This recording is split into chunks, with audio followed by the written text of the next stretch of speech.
Okay, we've got the surfacing of the pedophilia scandal is now moving into the media, to what we call mainstream media or the propaganda whore press.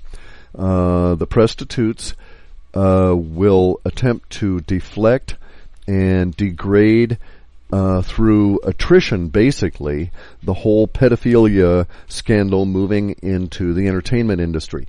But what we're looking for in our next set of temporal markers is, let's call it a jump of the main the main focus of the pedophilia scandal, going from Britain and branching out. Now, it's going to be really weird because this is going to be a tactic that's going to be used on the part of the media in Britain that touches the royal family, the evil Satanist people that think that their blood is better than yours and they have the right to kill your children as they choose. Those people will do anything they can to prevent this scandal from coming too close to them. So they're actually going to take the tactic, according to our forecast, and a temporal marker we're looking for looks really close.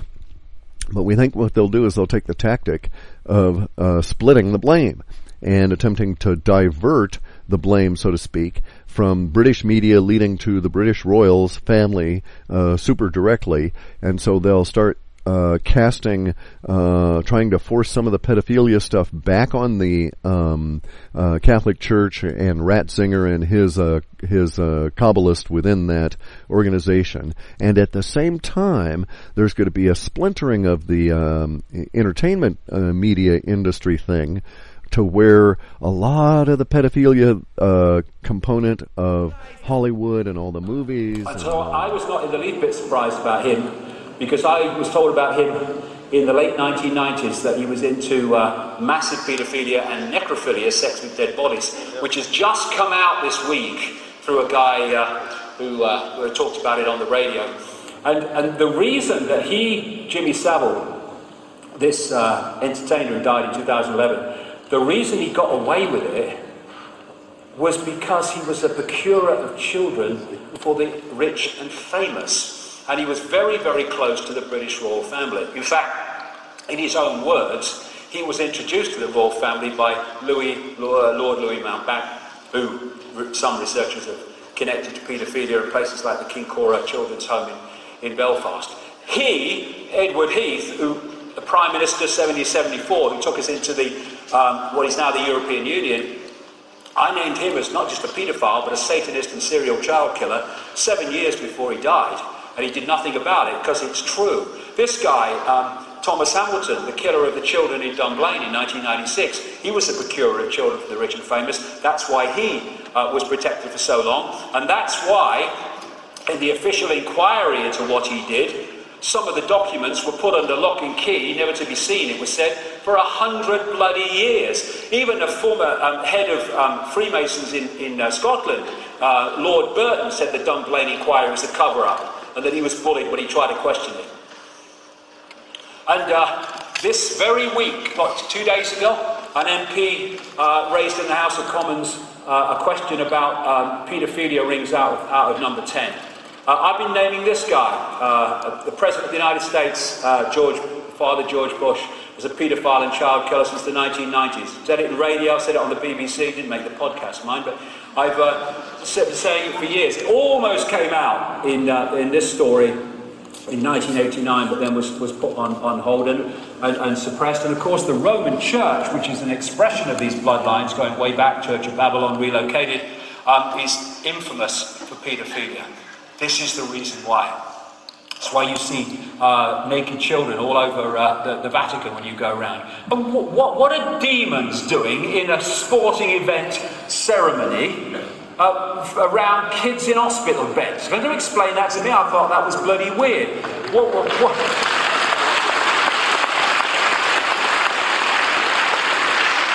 What is the child catcher in Chitty Chitty Bang Bang bloody doing in a sporting event opening ceremony? I tell you, it was alive with symbolism, that was. And I've been saying for years that these bloodlines drink the blood of children to rejuvenate themselves, and that's one major reason why they live so long. Queen Mother, 102. Prince Philip in his 90s. David Rockefeller, 97. Henry Kissinger, almost in his 90s. They live for so long. One reason is they get different treatment to us, but this is another. And this came out only the other day, that they've now found the amazing discovery, shaman in the ancient world have known it for thousands of years, that transfusions of young blood appear to rejuvenate the elderly. That's why they live for so long. Actually appeared to, the descriptor could be read either way. The water could be described as not only a wave, but also a resulting period in which the water levels were significantly reduced. Like, 30 meters, 40 meters, reduced to the point where all the global ports that survived were useless. Couldn't get a ship to them. And I couldn't figure out, how's this going to occur? What's going to happen here? Is all the water going to evaporate, get sucked into a hole in the ground? What's going to happen? And so it never really made a lot of sense, that component. Well, it does in a displacement wave. If these people are accurate, then basically what the projection is, and this part of it does not matter, by the way, the projection is that it's going to be asteroids or something that'll hit probably likely in the southern hemisphere. I think the southern hemisphere is more likely to have and I'm going to be honest here, I'm going to start looking in my local environment to see what the hell's going to happen in Puget Sound. I'm going to go through these notes with the idea of protecting my own butt and those around me. Because we've got the time. It's going to happen suddenly. It'll probably be impacts, but they'll probably be preceded by some form of static solar events, this kind of thing. Other issues are going to pop up here. Some of the damage, by the way, is that if we do have an impact, say it's a meteor or an asteroid, big chunk of rock, however you want to describe it, comes on in and hits the Pacific Ocean. A sufficiently large chunk of rock is going to cause the destruction, likely, of the undersea telecommunications cables upon which the internet relies. It's also going to probably destroy vast numbers of cell towers upon which the internet now relies. This is due to the shock wave that will go through both the water and the air. The air shock wave and the water shock wave will transfer through there at different speeds because of the density of the media. The results will be different. We may have mega fires all over. Just because these remote viewers in 2008 did not view any of the inland areas doesn't mean the inland areas are without disaster, because our data showed a whole series of things relative to the global coastal event and other disasters that were relative to inland flooding that made no sense at the time, but do under the circumstances of some kind of a displacement of vast quantities of water by a heated chunk of rock. And the water goes into the air and comes out and it precipitates. It's not going to precipitate out over the oceans. Under normal circumstances, there's not a lot of rain created under the oceans relative to the rain created on the land masses anyway. And this time will be an extraordinary circumstance. So all the inland areas will be inundated by vast quantities of water that has been basically shoved up out of the oceans. This will account for the drop in water level that is not persistent, but is persistent enough to be registered for a number of months. But because it'll take that long for a lot of the water to come back to the ocean, and maybe years in some cases if the water is thrown into new lakes and inland seas and this kind of thing. But this is one of those, now we know. If you tie it in with all of our old Alta reports and with the shape material, examine lots of different parameters about the area in which I live and the various potentials here, as well as my own data sets from these past few years to determine what my course of action will be over these next few months. If you feel driven to move inland, maybe that's the thing to do. If you feel driven to get your ass up high into the mountains, maybe that's the thing to do. But bear in mind, we also have Fukushima. Now, this gets into it briefly. Let me point out a few things.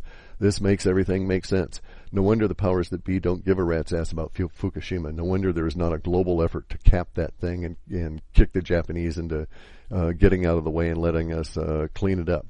No wonder we're not trying to rescue the global economy.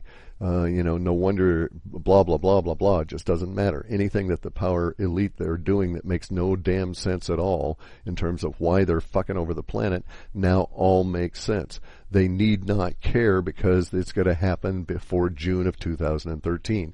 So the supposition, in fact, we have a lot of stuff in our data that said that the power elite were going to start disappearing from public sight right around the election time within the populous USA.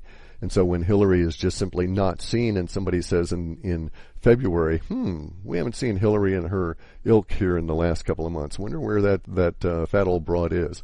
Well, by then she'll be in her hidey hole, and within a short period of time you'll see plasma events in the sky, giant static waves will come through and destroy cell towers and so on.